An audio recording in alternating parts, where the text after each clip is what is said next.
Hi, and welcome to the Punk CX podcast.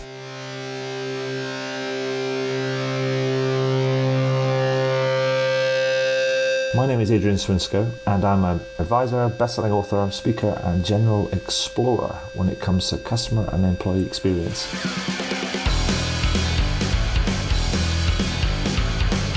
I'm really interested in figuring out what it takes to build organizations that produce better outcomes for both customers and employees. So with that in mind, I seek out and interview CEOs, entrepreneurs, business and tech leaders, authors and academics to uncover some clues about what it takes to build such an organization.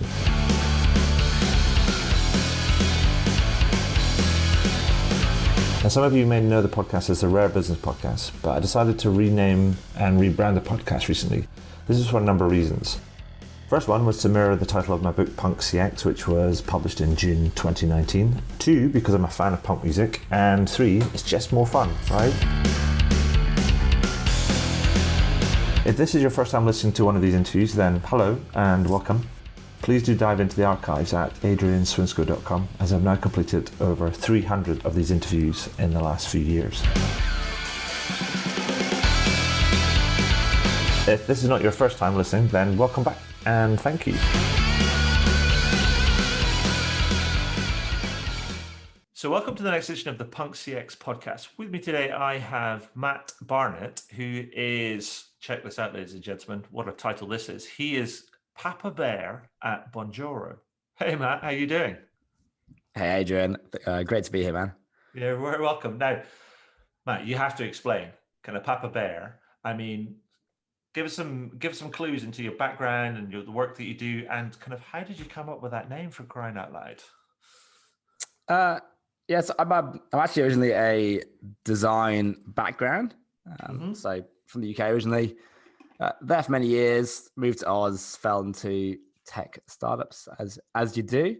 But I think because of that, we're very much a design-led company, or a design-led kind of person. And so I think brand is one of the first things I always start to look at when I start to build a company, kind of an ethos. And so when we started this company, Bonjoro, we're looking to create a kind of a product that was quite lighthearted, that was all about video, so very open, very authentic. And therefore, we decided to go with a brand that will kind of start to mirror that and start to get to people to be a little bit less serious. So we had this kind of concept of characterization around using a bear, and we just over the last, I guess maybe over actually the kind of first 12 months took that to its natural fruition, whereby we kind of went pretty deep and we started to include bears on the website, and then we started to buy bear suits for customers, kids at certain points in the customer journey, and then we started to get new team members to design their own bear suits from these old grannies and the north of England that would do it. And then the titles kind of just followed on from that. And it was always around having a very easygoing brand that was a little bit lighthearted, a little bit fun, that would help drive brand and culture internally. And that's probably where the job title actually has the biggest impact. Right. Is finding new employees and team that, we are this lighthearted group. But also obviously, it reflects externally as well to customers, where we come in with these titles and people think, okay, well, these guys are a little bit different, a little bit more fun. Take them a little bit less seriously. Perfect. And Bonjoro are just we'll get into it, but I guess kind of the Bonjoro, the quick synopsis is, what is this? What is the company about? Yeah, so we're all about personalization at scale on the customer journey. And predominantly we do this at the moment through personalized video messaging. Right. So at certain points on a customer journey, we found that stopping for 30 seconds to drop a message to an individual customer. So sending your best message to Jenny from ConvertKit from one of your team is an incredible way to connect with that individual and get them to engage much higher than any other kind of comms methodology, and then obviously drive them to take further actions on your funnel. So it's all about using, well, now video predominantly as a way to connect with individuals on a hugely scalable basis with very short kind of one-way personalized videos. Right. Perfect.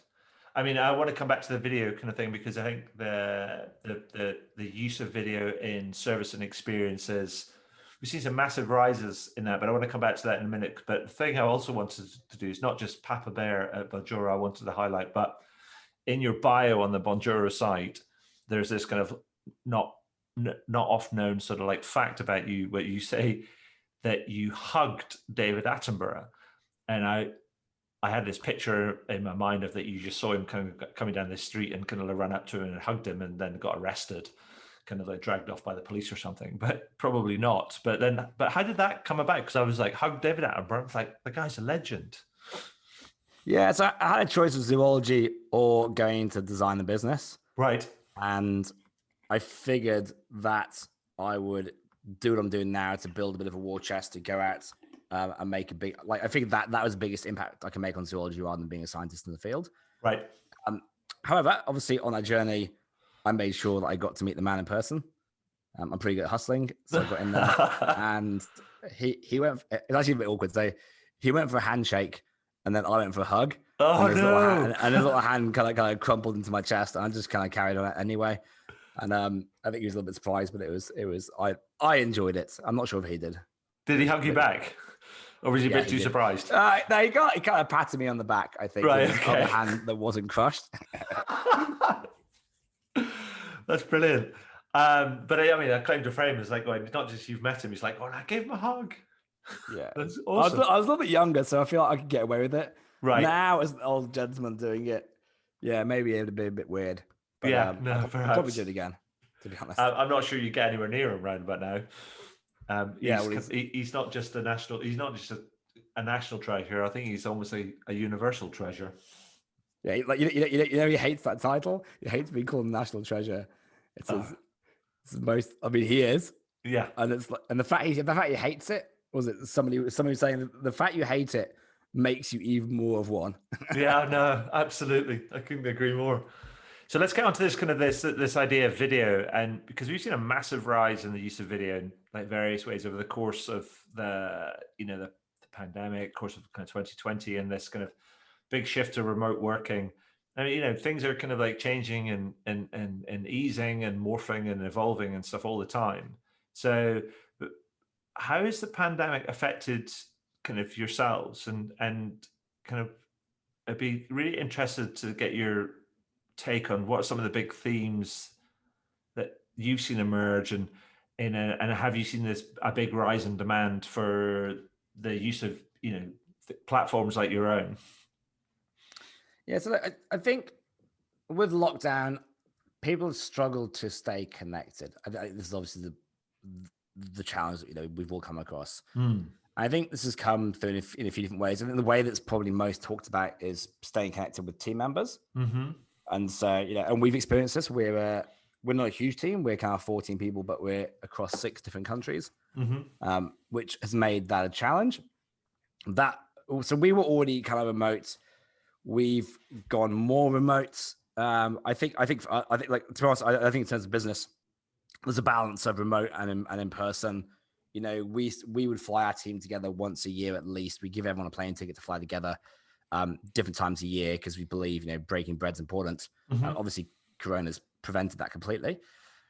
So there's that challenge to overcome. Where we're again a very warm, very open, very authentic brand. Getting in touch with each other individually means a lot to us. We've kind of struggled through that a little bit. In terms of like the world, though, I think beyond team, probably less talked about is the idea of connecting well with customers as well. Yeah. And I think for many of us, our jobs, our businesses, one of the joys of it is being able to interact with other humans who are customers, learn from them in terms of products, meet them, have fun with them, catch up with them, discuss partnerships, everything else. And so I think that's been something that we haven't, or at least wasn't as proactive at the beginning of the year. And then over time, I think people are suddenly starting to realize something's missing. I think this is what it is. So now obviously videos helped with that massively. We've started to take onto Zoom, etc. with all of our customers. With us, with our platform, it started to get picked up and used more as people are looking to connect with customers on a different level.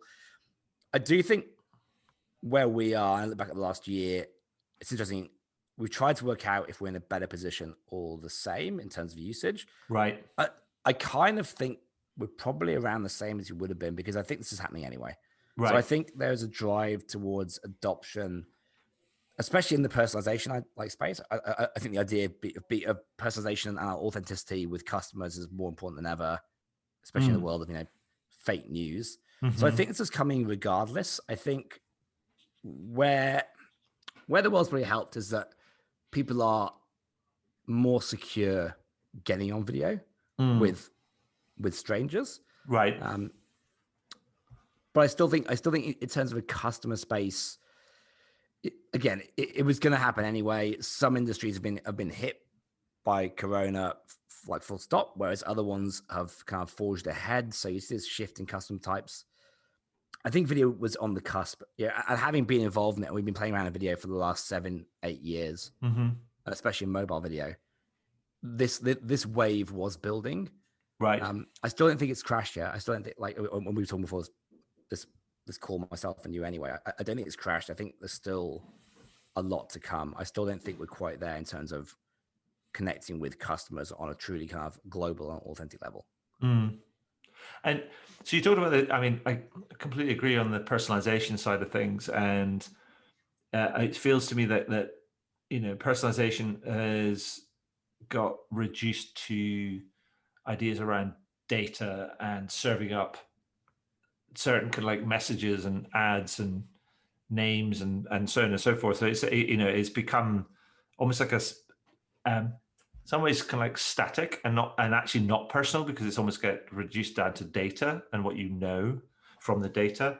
But the idea about adding personalized messages, which then feeds into that personalization thing, if you understand what I mean, is it's almost like it's added dimensions to it. It's that textual and sensual kind of dimensions to it and relational dimensions to it. But the idea around delivering personalized messages at scale, can you explain to me how that kind of like works? Because you also kind of said being able to send a personalized video message to a customer, but like that's one-to-one. But can that be done kind of like one-to-many as well? Yeah, so I think this is getting into the concept of what personalization is. The Right. way we think about it, there's probably a couple of facets. So one is that it works both ways. So it can be personalized, and like you can personalize something for a customer, but then there's also the aspects of you inviting a customer into your home, into your life, wearing a t-shirt and just being stuff. Like there's also like the personalization of yourself as well. Right. So yeah, there's always two faces in a conversation. Yeah. And so both can be made more personal. There's also there's levels of personalization. So the ultimate personalized thing is, grabbing David Attenborough and having a hug, meeting in person. Yeah. And this is wonderful. I think in terms of business, I think there's points when you have to break bread. If you need to get on a plane, you get on the plane, and, when the world opens up, we'll be doing that again. That's when the spectrum, but that takes a lot of time and investment to get there. So at certain business points, there's a return on investment for doing that. Now, at the other end of the spectrum, let's take kind of where we are with one-to-one personalized videos. It's you're talking about kind of 30-second videos here, just to drop in and say hi and let a customer know that you're connecting with them. Obviously, get yourself across too. So it's not a big investment, but that's quite personalized. But it's not an hour-long conversation. In the middle, then you have the idea of, can you personalize messages to subsets of customers? And I think you can. Yeah. Look. I like to make a best first impression. So I think doing a little bit of like one-to-one is always good at some point on the customer journey. Wherever that is, I think first interaction is really wonderful. After that, you can then have and it depends how good your segmentation is, but if you can come down to certain groups where you say, hey, to all of our customers in Australia, look what happened today. Just want to check in and let you know this thing. Yeah. Again, that's personalized to the Australians. It could be, let's go down deeper. You go into hey, Sydney siders, right, XYZ, or you can go into hey, users of our pro plan versus our basic plan, and depending on the scale of your customer base or reach, the more obviously you can segment down as much as you like. So you could get down to yoga instructors in Newtown in Sydney who are left-handed. Right. You know what I mean? So I think there's a whole scale here, and at certain points you've got to go to either extreme. I think you could do scale, like, again, with those segments.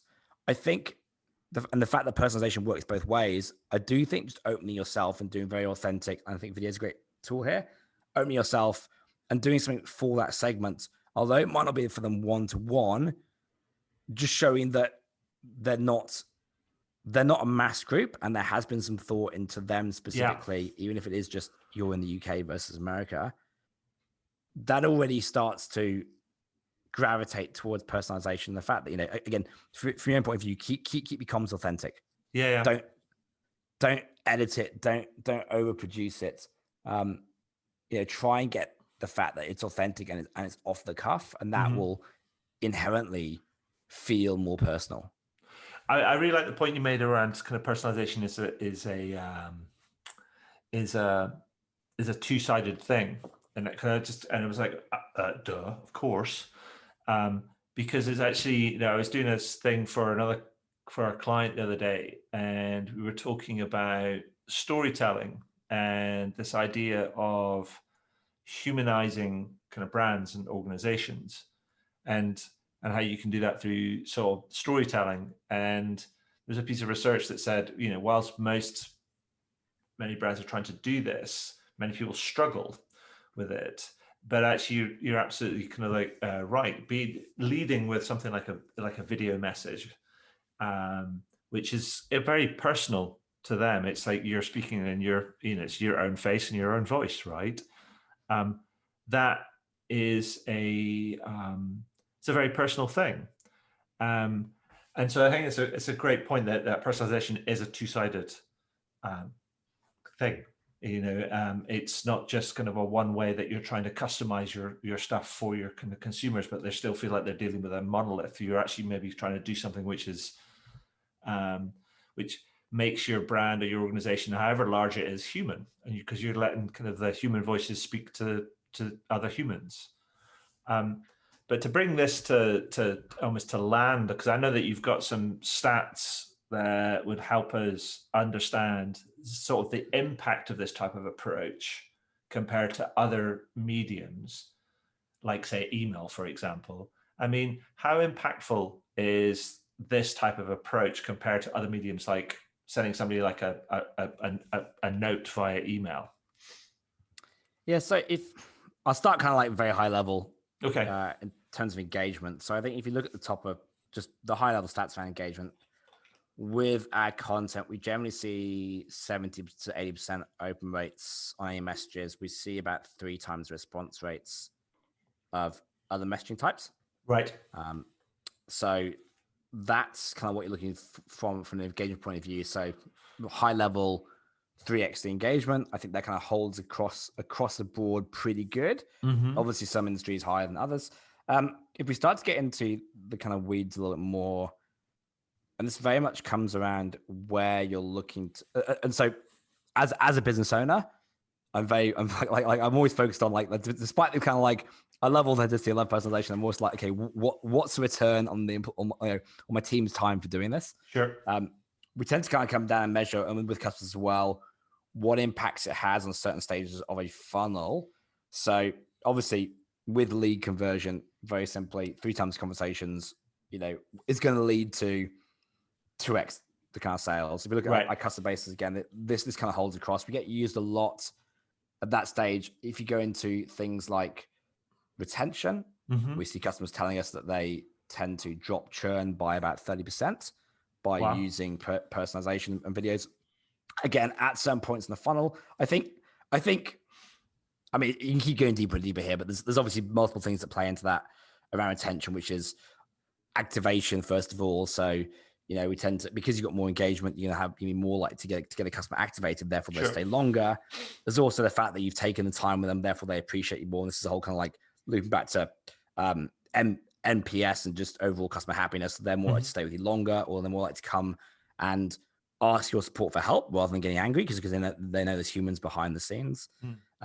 If we look at things like driving reviews, which is more around the advocacy type We see that people we see e-commerce companies 5x their review rates by sending videos after things have been delivered to ask customers to leave a review. Right.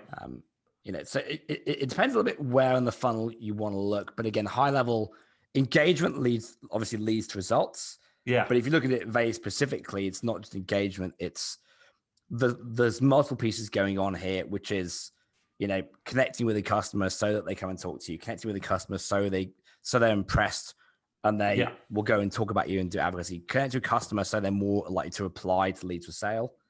If the specific parts of the funnel you're more interested on, I could chat about a couple of use cases around that. But actually, kind of what I wanted to do was to kind of say, well, you talk about the funnel and you talk about different kind of like cases. I guess my question would be is like, I'm interested in your customers and where's the most popular application of your technology when it comes to improving kind of service and experience, because you know how people kind of gravitate to the first kind of so I think things, and then also on the flip side of that, where's the area where you think they should be focusing, because actually it's an underutilized kind of opportunity, if you know what I mean. I think the easiest place to get started, and therefore where we're most used, is top of funnel, new customer engagement, new lead engagement, right, or new lead conversion, simply because it's very binary.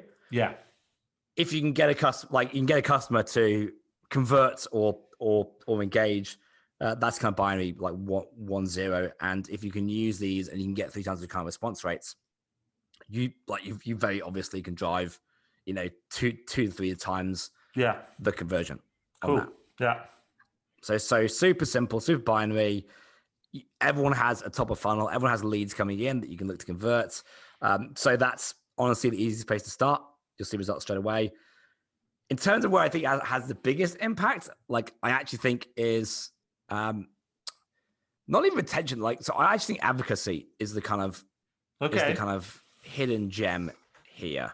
Right. And I also think it is by far the hardest one to get to and to have, not necessarily have success at, but I think to measure as well and to understand what's going on. Mm-hmm.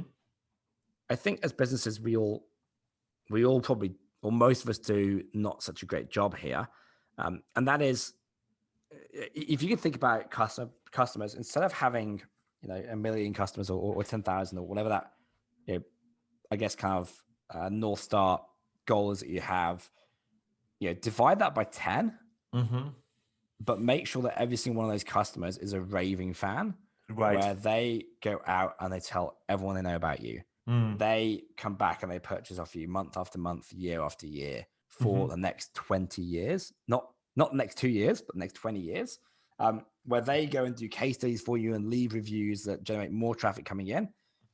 I think if you think about your customer base again, instead of large numbers with few advocates, small numbers, but all advocates, that is the ultimate goal you can get to, because it's your highest converting lead source you'll ever have. And each of those customers is going to be, I think, on average, 2, 3, 7 times more valuable because of it. Yeah. Trying to create that kind of advocacy comes it's hard to do in terms of operationally.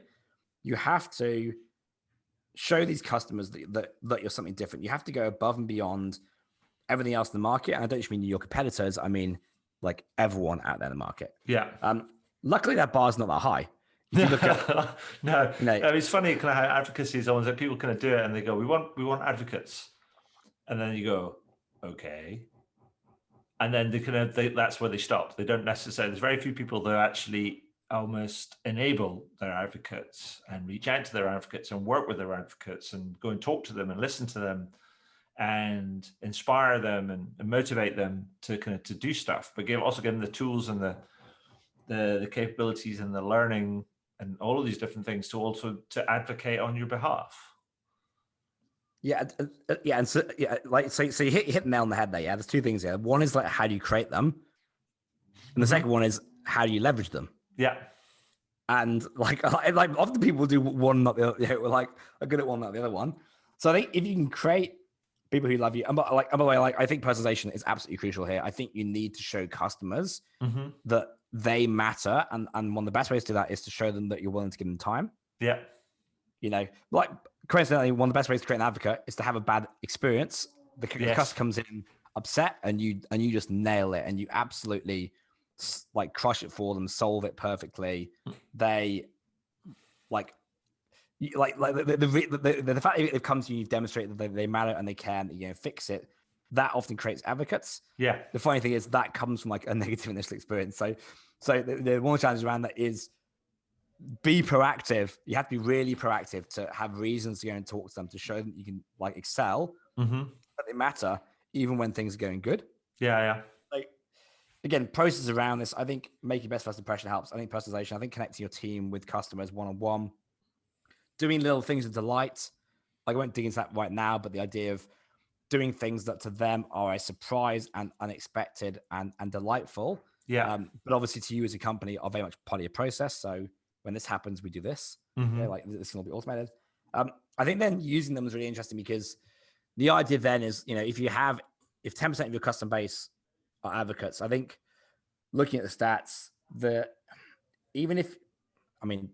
maybe let's focus around kind of like NPS, whether you love it or hate it. But even if you have you have 10% of your customers are net promoters, AKA they would refer you to a friend. I think only something like 13% of them ever actually do that. Yeah. And it's not the fact they wouldn't, it's the fact that you're not top of mind and that they haven't had the opportunity. So if you go back to e-commerce and one of the places we used, if the customer's had a great experience with you and you literally say to them to their face, hey Joe, it's Matt here. I just want to make sure that, that everything's great with the product you received. And if you're happy with it, if you aren't, let us know. But if you are, here's a link to Trustpilot. Could you go and leave us a review? It means a massive amount to our business. It's really, really, really will help us grow and continue to deliver great products. Click here, off you go. You're literally giving them the thing right there. And if they're happy, you will be shocked at how many people will go, yeah, sure, I'll do that. Yeah, sure. It'll work wonderfully. And then obviously those reviews can drive more traffic. The same with case studies, the same with joining communities and engaging in your community. Like, again, there's many ways you can use them. The number one thing is just to have a mechanism to recognize who an advocate is and then to ask them very bluntly for help. I think also there's a nuance in there. Is like, it's a bit like if you're in a business to business sort of space and you want to ask somebody for referrals, which is a function of advocacy in many ways. And some people kind of like, I know from my own experience, some people get stuck trying to do that when they go, well, I sort of don't know how to refer you. Exactly. And maybe that's the thing is also there's something to think about is that when people go, can you write as a review? And maybe the thing to, if you can help people understand how to start their review, and you go like, and maybe in your video, like, and a good place to start with a review that we found is like, we chose X, Y, or Z brand because A, B, or C. And that's almost like a starting point. Now, it's not ideal, obviously, I don't think. But that's almost like complete the sentence. If you want to help starting a review, complete the sentence. And that can be almost these little things that get people started, because actually the idea is almost being faced with a blank sheet of paper or a screen, as it were, and you go, now I've got to write a review. How do I start? If you know what I mean. Yeah, exactly. Yeah. And people do this with testimonials all the time. Like you see it in like a B2B situation, but people are like, I'll write your testimonial for us. Can you approve it? I'm like, yeah, sure. I'm like, I have no problem with that. Like, I'll have a read. I'll be like, okay, I might edit it here.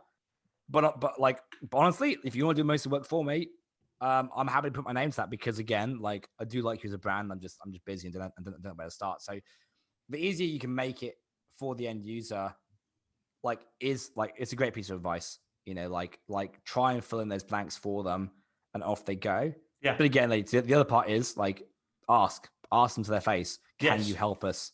Yeah. And then give them the next step to do.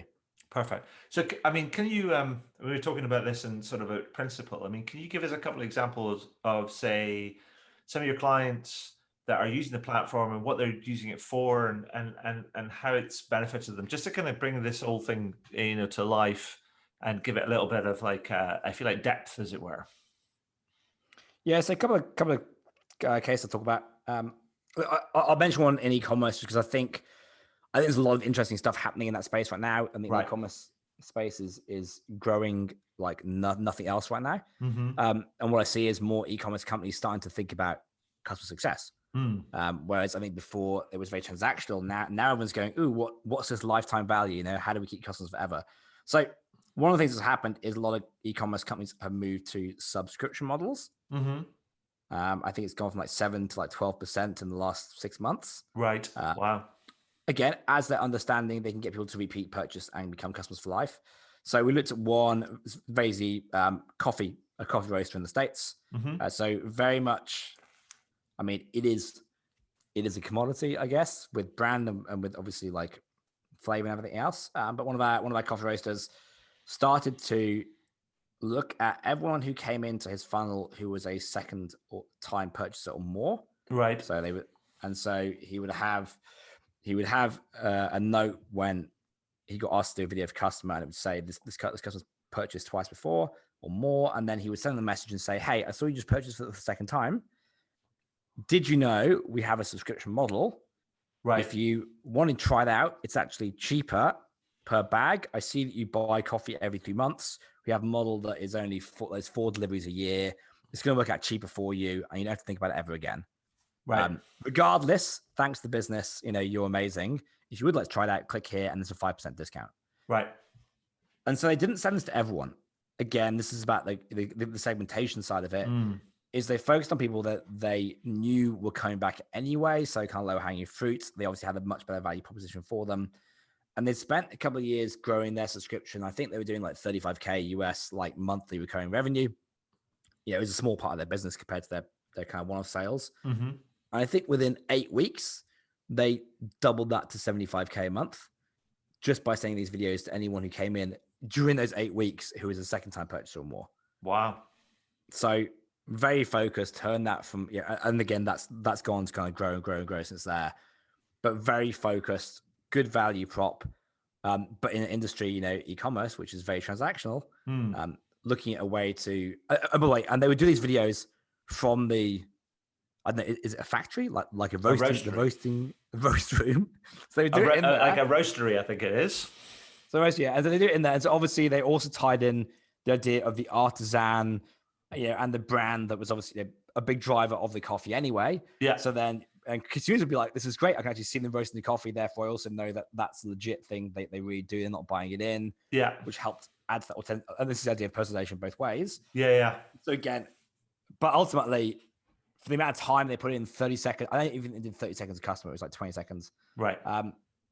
The impacts were huge. Nice. For that. If I look towards maybe another area is that we've seen a lot of interest in this year is things like online courses. Okay. So there's another industry you see growing. And again, it's becoming a bit more like subscription businesses where customer lifetime value is important conversion. One of our customers, Jacques Hopkins, works around music lessons, and he specifically went after retention. Mm-hmm. So one of the challenges in online courses is that a lot of us will start them and pay for them and then never get around to properly activating. Done that. Not that we don't want to, just that life gets busy. Mm-hmm. It's a bit like gym memberships would also fall into this category. Yeah. As with a lot of businesses where, the enthusiasm is there, but the ability to deliver is maybe not because life gets in the way. Sure. So what they would do is they would segment out customers in the first 3 days who hadn't got in and started to complete courses and move forward. And he would specifically reach out to them and say, look, I'm Jacques. I'm the guy who runs the company. I see you've started, but haven't got past step 1. Did you get stuck? Would you like some help from one of my team? Mm-hmm. Or my advice is go and do this one. It's the simplest thing to get started. Click this link and it'll take you there. Right. And so what they did was kind of pop their head in and say, hey, reminder, we're here and we're a team. And people are like, oh, that's unusual. Again, like it's the CEO of the company and they're a pretty big organization. If that's very different, they obviously care, but they also worked out what the next easiest step was for any lead to take that would start to get them hooked and start to get them habitual into the product. Mm-hmm. So they also understand like the minimal next investment. So anyone who wasn't going to activate, they'd be like, look, here's this one thing to do. It'll take you 10 minutes. That's, for example, yeah. And so they would offer a very easy next step, something very simple. So again, a good value prop. They would give them a nudge. People go, oh yeah, I forgot about that. I'll have a go. And their retention, or their churn rate, I think dropped from like 6.7 to 3.2. Right. So they kind of halved it. Nice. Within weeks of using this again. So using a human to step in and break that cycle of, sign up, enthusiasm, get distracted. 3 months later, go, why am I still paying, and canceling? Yes. They would get in very early and go, this is why you're paying. Make sure you get activated. The person would get activated and then go, and then they'd be off. Yeah. And so they never hit that point of not activating. No, those are really great examples. I mean, so before we can a switch kind of focus a little bit, I mean, wanted to ask you, is there anything that you think is kind of that we've missed out on, the kind of the whole video side of things? I mean, what, that you might be underappreciated, or anything that you like to kind of highlight that we've kind of missed out before I ask you to peer into your crystal ball about the kind of what's coming next? So again, I think video is crucial to this, but I think you want to be thinking about personalization. I think that's actually really where your headspace wants to be, because it's not just video that can solve this. I think the idea is, you have 10,000 customers, how do you build 10,000 micro relationships? Using your team. It's not you need to do that to show today, to compete and show that you care. And if you do that, again, the bar's low. You'll take strides ahead for it. I think video, if you're not across video yet, my advice is kind of get over yourself. Just start using it. Everybody's got a face for radio. Just get over it. Video is still on this pedestal because for so many years it was the media of film and TV. Yeah. Whereas when you start to get into it, you realize it's no different to sitting and having coffee with someone. It's just face-to-face comms. You don't need to do your hair. You don't need to look great. It doesn't matter. It's just a window. That's all it is. So if you haven't got across it yet, start playing around with it. Don't worry about editing your perfect video or any of this stuff. Videos recorded on your smartphone are by far good enough. You don't even need to look there's a piece here which is, the more polished something looks, the less authentic it ends up being. Yeah. And so and think back to your own experience. You see amazing videos, amazing ads, and they are great. Are they authentic? Maybe not. Whereas when you see people doing very real, very raw content, it's true, and so you trust it more. So I think, just bear that in mind, that if you're doing a video and your kids are running around your feet in your kitchen and you're doing it to a customer who's a business customer, they probably also have they probably also have kids running around the feet in their kitchen, and they see that and they're like, oh, great. We're both facing the same problems. Sure. I understand. You can have a chuckle and then you can kind of go on to build a real relationship. Yeah. So just don't worry about it. Get over it if you haven't done it yet. I think doing little personal videos is a good way to start, because they're very short. There's minimal investment in time and psychologically. I think you'll find out very quickly that people just love the ability to connect. I'm sure there's also kind of applications internally as well for this as a way to kind of connect with kind of people. If you think about employees being customers of an organization, and that might be a way of sort of breaking, creating new bonds and breaking kind of and building kind of as you say, these micro relationships, particularly if you're working in a very distributed kind of fashion and largely working remote. It feels like there's applications internally as well. There is. One thing we do is so you obviously have different team dynamics. Those of your team that are huge extroverts and are very confident, give them a video tool if you haven't already. Right. So we have a few of my team who are generally always on video and will drop videos into the whole team. So we have a team inbox video, and we'll have team members who will drop a video in every day from certain countries around the world. Right. Just try and make everyone laugh. And so that's not actually me. I will use video in my team, but I'm not as much of a comedian as some of the team. I'm just having those come in every day just makes everyone smile in the morning. Right. And you've probably got them in your team, people who will do this. So I think it's, not you don't need to force everyone to do it, other than on like all hands meetings and stuff. Yeah. But those who want to, let them use it, because it's a wonderful way to, again, keep your team morale up across the world, if you know, depending on how you're distributed. Perfect. And so, like I was saying, kind of Matt, we've seen some things. We've seen some massive changes over the last kind of year, and I know it's a bit of a fool's errand because there's still lots of shifting kind of going on, lots of evolution kind of going on right in front of our eyes. But what do you think? What do you see in the future of service and experience, and what do you think some of the kind of key challenges ahead are that we're going to need to surmount or tackle or get past? Yeah, so coming back to the idea of personalization again, and trust and authenticity, I think that's the challenge, is how to retain that as you grow, how to show that you have it, whereas competitors don't. I think, like anything, this is a very broad term, but I think marketers tend to get into things and kind of try and ruin them. So the whole like F name personalization, like in emails, we all know that's not personal anymore. Like that bar has been passed.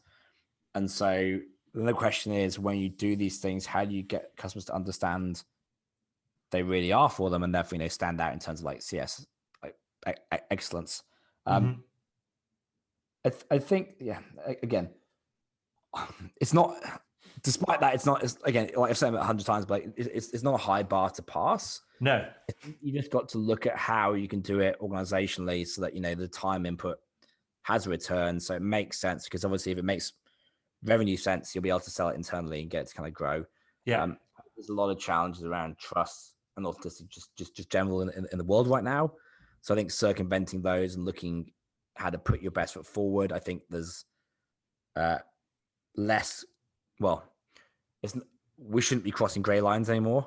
I think a lot of companies have done this for a long time. I think those days are coming to an end in many industries. So I think those who take a moral standpoint, I think now that will have a huge return on investment, whereas maybe in the past it didn't as much. Yes. So I think have confidence within that, have confidence within doing the right things, have confidence within behaving correctly. And we're at the stage now where this will help you grow your business rather than be a hindrance.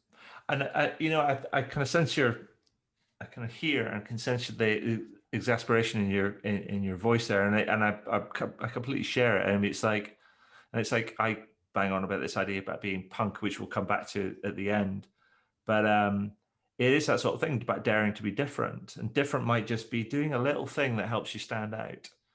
And that might be that you go, actually, you know what, I'm going to try something. I'm going to try sending a personalized video message to a bunch of my clients just to see what happens. As a way of, differentiating yourself, because if you find yourself in your industry that everybody does the same sort of thing, this is the thing that always frustrates me.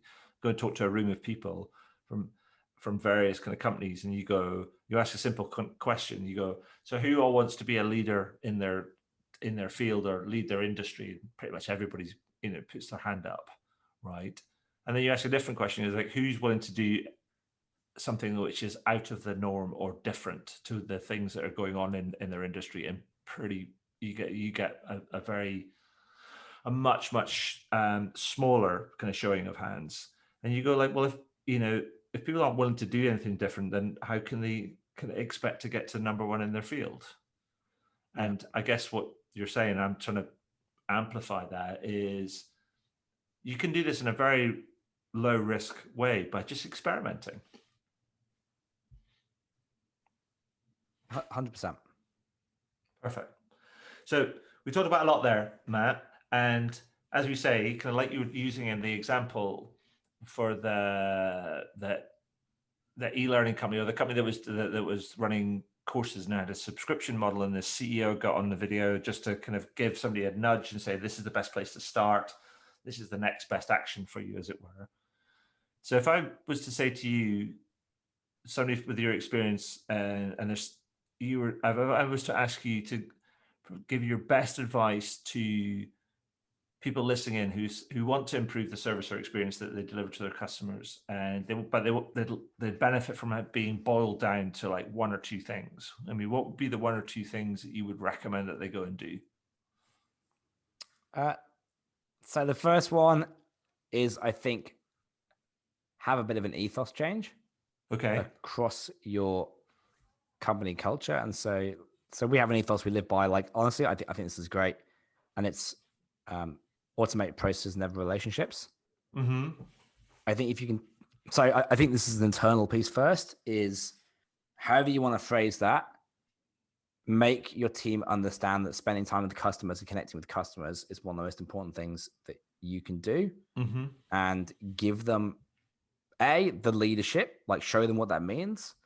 And then B, give them the flexibility and obviously the freedom to go and do this themselves with their customers. Mm-hmm. I think you have to drive this internally first, because if you can drive this internally and part of your culture and your brand, then your team will feel confident to go and do it. And they'll start to make decisions that are not in the playbook that will have customers raving and talking about you across the board. Perfect. Maybe I'll just leave it at that one, actually, because that's not an easy one, by the way. Well, I was going to say, I was waiting for number two, and I was going to, but that feels like quite a big one. It's maybe that's it. Yeah, I think it's a hard one, but think about your culture and your team. Like, change that first, and the rest will just follow on from there. Yeah, no, but I love the kind of the way you encapsulated, which was automate your processes, but never your relationships. Or I think I paraphrased it accurately. That's it. That's it. Perfect. But I think that's kind of absolutely spot on, because it gets the priorities kind of right. So I think that's great advice, Matt. So thank you for that. So one final thing I wanted to do, and I've been doing this to bookend all of these interviews I've been doing over the last year or so. So ever since I've published the book, sort of Punk CX, I've been doing a bit of a kind of almost like a word association, brand association game at the end. 2 questions. So my 2 questions I have for you is what one or even 2 words would you use to describe a more punk approach to customer experience? So I think bold and empowered, or empowerment. Bold and empowerment. Perfect. And so what company or brand do you think epitomizes that sort of punk CX ethos? So I think this is an old one, but I think I mentioned now is Zappos or Zappos. Oh, and I must say, at the time of this recording, Tony Shea just kind of passed away from injuries he sustained in a fire. So Tony, big shout out to what you created at Zappos. You're a hero and a legend. Your light has set out the path for everybody to follow. May you rest in peace. Yeah, exactly. And if you don't know who Tony is, the world's just lost a great leader in this area. Go and read one of his books, Delivering Happiness. Living Happiness. It's amazing. Matt, thank you for that, and thank you for your kind of congratulations on leading the charge, or being at the front of the charge on the video, and helping firms do creative and interesting and engaging kind of things that helps them focus more on kind of relationships rather than just transactions, as it were. And thank you for sharing your time and your insight with us today. That's been super cool. No problem, Adrian. Thanks for having me along.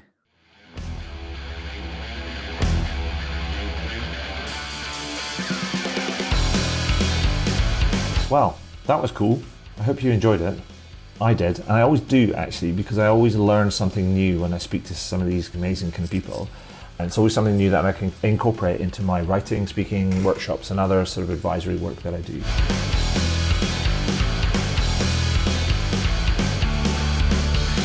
Now, if you're interested in learning about any of that sort of stuff, then you can find out more about how I work with clients over at adrianswinscoe.com. One final thing before I go, please consider heading over to iTunes or Spotify or whichever podcast platform you choose to use, and do leave a review. Every little helps, as they say. Anyway, that's all for now. Thank you for listening, and do tune in again soon. All the very best. Cheers. Bye.